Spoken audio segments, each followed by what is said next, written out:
Hello everybody and welcome back to the channel. So in today's video we are going to be talking about Messi's potential return to FC Barcelona because there has been buzz around this man's name, and one of the reasons on why there has been buzz, it is because Messi and Neymar did receive whistles in yesterday's game for PSG. And let me tell you guys, those were not whistles coming from the opposition's fans, it was whistles coming from PSG itself. The PSG fans were whistling out Messi and Neymar Jr. Now, why is that the case? Why is the fans whistling at players like Lionel Messi and Neymar Jr.? That is because in the previous game, a few days ago, PSG were knocked out, and they were knocked out by Real Madrid. When many did think that PSG were going to go into the next round, after seeing Kylian Mbappe score the second goal within those two legs, many were saying, okay, PSG is going to go to the next round, Real Madrid is going to be out. But no, Real Madrid were able to knock out PSG with Benzema scoring a hat-trick, and there were so many frustrations right after. And so Real Madrid, yes, they have beaten PSG, knocked them out with a front three of Kylian Mbappe, Neymar Jr. and Lionel Messi, right? The infamous front three. The front three that supposedly was supposed to take PSG into greatness. And now that is why we are hearing today that the PSG fans have whistled out Lionel Messi and Neymar at their home pitch, which is very crazy to hear. Now look, before we go into the rest of this video, I do want to stop this video real quick and talk about the OneFootball app. The OneFootball app, it is the best football app if you guys do want to find out the latest regarding Messi's transfer to any club within the summer that could happen, right? Whether it's at Barcelona or to Man City, the OneFootball app is going to be the app to notify you about this immediately and live. If you guys do want to follow any specific player in general or any other team, again, you can set that up within the OneFootball app. It has so many great things when it comes to articles, the latest news, match analysis. This is also the football app that does keep this channel running. If you guys do want to download this app, because again, it's absolutely for free, and if you want to have all of this information within your phone, the only thing you do have to do is basically use your camera that's on your phone, scan the QR code that you do see on the screen, and there's also going to be a link in the description box down below that will be able to take you straight to the App Store. Download the OneFootball app and then you'll be set and done from there. But now let's head back into this video. So basically what I do want to do within this video is talk about Messi potentially moving to Barcelona, and if we could see that, and then address Messi's time at PSG, because there's a few things that I do want to say regarding Messi's times at PSG. So going back to those whistles, right, that story, immediately after that piece of news broke out about the chaos that's going on in PSG, Gerard Romero did say this right after. Jorge Messi, who is the father of Messi, contacted Barcelona a few days ago to discuss the possibility of Messi returning to the club. He also said to expect a lot of information about Messi to Barcelona in the coming weeks. And so yes, things are currently on fire. But here's the one thing that I do also want to say, and I do like to say this in my channel. Every time we do hear reports like this about this player might potentially move to a different club because of this happening, that usually ends up coming out only because there is crisis within that situation. So what I do call these type of reports is reactionary reports, right? It's just being too reactionary. It could be false news, it could be fake news, because I just do find it very funny that the moment we hear about PSG complaining that Messi's not performing, that they are whistling Lionel Messi and Neymar, and then we hear reports about Messi trying to contact Barcelona, it just seems too reactionary. It just seems like it's false news. So nothing is certain as of yet. But at the same time, right, we just cannot lie to ourselves and say that Messi does not want to return to FC Barcelona, because I do believe that there is something within him that does say, yes, please take me back to this club, because that is where I do want to go. Because I know, and many of us do know, that Messi wants to go back to Barcelona, but the only reason why Barcelona were not able to keep Messi back in August 2021, it was because of the salary cap, which is why they were forced to let go of Messi in the summer. So if you guys are wondering, was it Barcelona's fault? Was it Joan Laporta's fault? No, it was La Liga's fault. La Liga placed Barcelona on a certain restriction where they said you only have a certain amount to spend on salaries, and that is why Messi had to leave. And if you guys are also wondering, but Kevin, look at how Joan Laporta is about to sign the CVC deal. If only he did this back in August 2021, we could have signed Lionel Messi and kept Messi. Why is Joan Laporta lying? Barcelona as a club is rigged. They're just a bunch of liars, which is actually not true, because what Barcelona is doing now when it comes to the CVC deal is negotiating different terms. You guys know this. You guys know that Joan Laporta is trying to change the terms within that contract that La Liga were trying to propose, because again, La Liga were saying, if you sign the CVC deal, we are going to have you in a situation, right, Barcelona, where you can maintain Lionel Messi. But we have to remember that in that CVC deal, that meant that if Barcelona were to sign that deal, they had to give up 10% of their broadcast revenues for the next, not 40 years,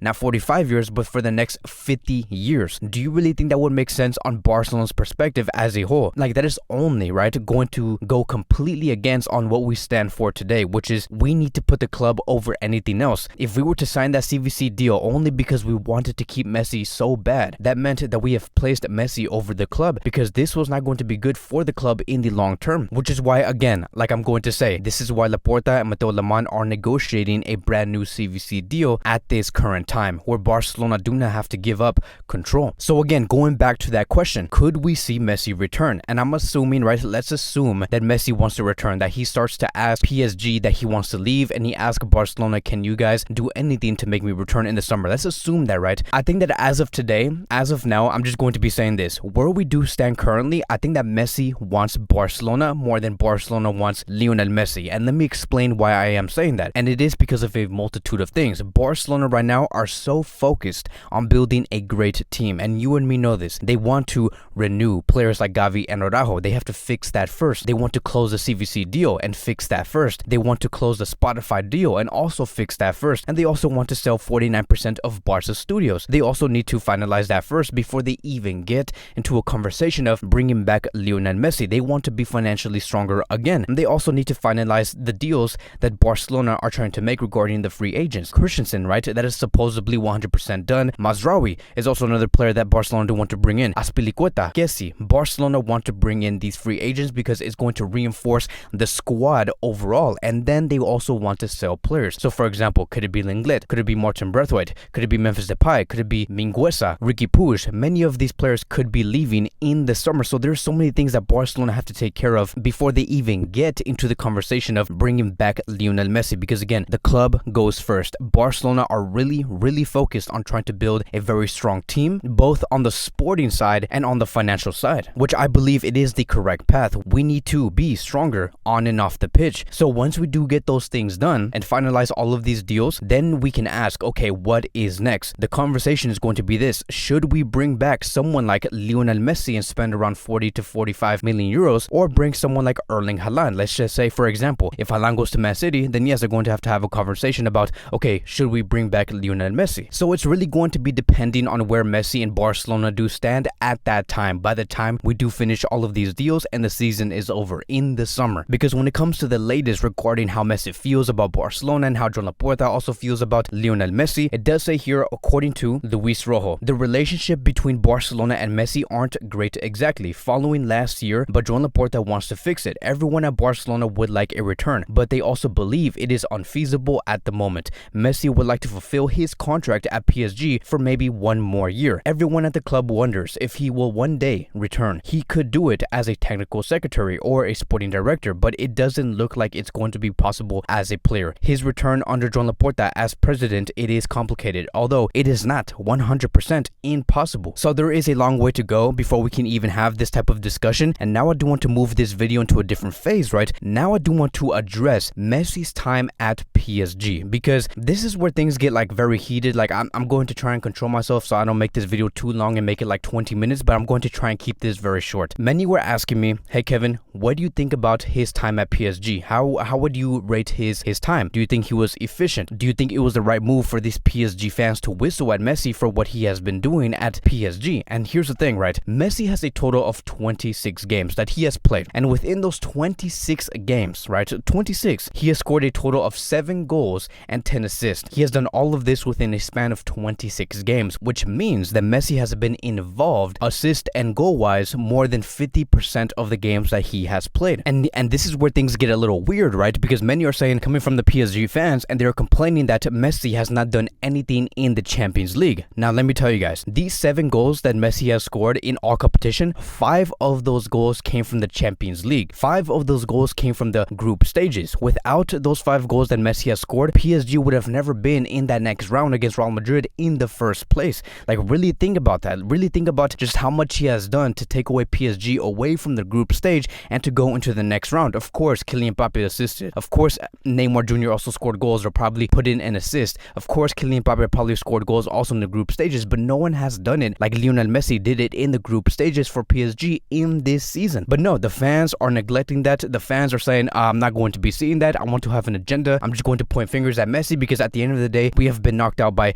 Real Madrid. And then the other conversation that these PSG fans are saying is, okay, if Messi has 5 goals of the 7 goals that went into the group stages of the Champions League. That means that he only had about 2 goals in the league. He has only scored 2 goals in the league, Kevin. Messi hasn't done anything. I don't know if you guys have noticed, but PSG right now, they are in first place. And not only are PSG in first place within the league, but there is a 15-point gap in the league. PSG are 15 points above second place. Do you really think, right, and this is going to go to all PSG fans, I don't want you guys to take this to heart, I want you guys to take this personally. Do you really think it would make sense for Messi to maximize himself, try to score as many goals as he can, make these runs, put himself in the position to score, try to ask for the ball coming from Kylian Mbappe or Neymar Jr., just so he could potentially lead himself to an injury? Because you guys have to understand that he is 34 years old. Do you not think it would make more sense for Messi to be the one to lead the attack, to make those passes and not make those runs, and make those passes to players like Kylian Mbappe and Neymar Jr., 2 players who have it completely covered, who can score more than 20 goals per season? Messi does know that. Messi knows exactly what his role should be. But no, you want to also point fingers. You also want to blame Messi for what PSG have been doing this season. What you should be blaming and pointing fingers at, it is going to be your owners of this club and the sporting director of PSG. That is who you should be pointing fingers at. You need to blame this team as a collective, because that game against Real Madrid, where they have completely bottled it and made it 3-2, that was not Messi's fault. Like, I honestly think that Messi has been performing so great under a really bad sporting project that PSG have been building, because PSG as a collective choked in that game. As a collective, you're gonna tell me that the reason why Real Madrid scored 3 goals with Benzema scoring that hat-trick, it was Messi's fault? Do you think that Donnarumma making that mistake was Messi's fault? Do you think that Marquinhos' mistake against Real Madrid was Messi's fault? Do you really think that? Because I didn't hear any whistles going to Marquinhos or any whistles going towards Donnarumma. But no, you guys want to have an agenda. You guys want to point fingers. You guys want to whistle at Neymar and Messi, 2 players who got you out of the group stages. And especially with Messi, this is a very similar situation to what happened at Barcelona in 2019. A very similar situation. But there are a few differences, and let me explain. Back in 2019, Messi did everything, right? Messi did everything to beat Liverpool in the first leg with Barcelona by scoring 2 goals, right? It was 3-0 in the first leg against Liverpool. In the second leg, when Barcelona went to Anfield, Barcelona lost 4-0. Immediately after that loss, everybody, right? Everybody put to shame Lionel Messi. The Liverpool fans, the PSG fans, the Real Madrid fans, every fan out there in Europe that wasn't a Barcelona fan put shame on Messi for saying that he never came up, that he never did anything against Liverpool. And they were saying that the only reason why Barcelona even lost against Liverpool, it was because of Messi, because he didn't do anything in that second leg. Do you see those similarities to what happened on that day and what's currently happening with Messi at PSG? It was not Messi's fault against Liverpool in the second leg. It was the collective performance that failed Messi. Lenglet made mistakes, Piqué made mistakes, Ter Stegen made mistakes, Jordi Alba made mistakes, everybody made mistakes. But no, what the Liverpool fans wanted to do is basically put Messi on the front of the cover, say, look at what Messi has done. He is the reason on why Barcelona did lost. And now everybody was blaming Messi, whistling at Messi, but its own Barcelona fans. Barcelona fans were continuing to support Messi. Now, what's currently going on today, it has gotten even worse. The PSG fans are doing this even worse, because now what Messi is going through is he is having his own fans whistle at him. PSG and its fans are whistling at Messi. They have it completely confused. They're missing the bigger picture. What's currently going on in PSG, it is their bad sporting project. It is just not sustainable. And so that is basically all I do have to say. Without making this video even longer, I do believe that I am touching about 15-16 minutes within this video, but I hope I do have some things covered up. I hope I did address some things that these PSG fans have been doing and the questions that you guys have been asking. And so that is going to be wrapping up today's Barcelona daily news. Thank you guys so much for watching. If you guys are new here, welcome to the channel. Please like, subscribe, comment, and I will see you guys in the next video.